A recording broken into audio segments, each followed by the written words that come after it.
c'è fallo, sbaglia Sakic, ancora una volta, ancora Vitali in regia, il post alto sempre gioca con Magro, gli dà la palla, bellissimo gioco a due fra Vitali e Magro fatto dall'esperienza e l'agilità.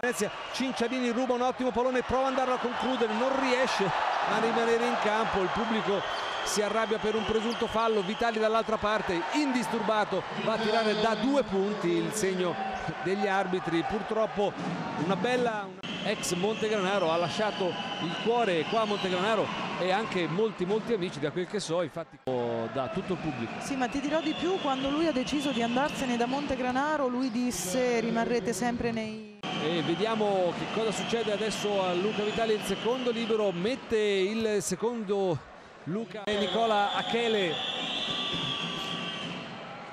Chiedo scusa, sì, hai ragione. Adesso intanto Vitali segna il primo, segna anche il secondo. La partita è aperta. Da più di 7 metri direi anche. Sì, era libero, non era marcato. Sakic ha questi numeri, evidentemente il suo marcatore si è scordato di lui. Intanto adesso il mismatch premia Vitali che prova a giocare con un lungo, fa uno stupendo alley-oop che viene concretizzato in schiacciata proprio da Arvoi e Peri. Che minuto o a tessitore Luca Rossi per tenersi l'Overz nel finale. Cambi, quindi l'Overz ancora in campo, dovrà stare attento, probabilmente cambierà marcatura. Intanto Luca Vitali si è ricordato di quello che tu hai detto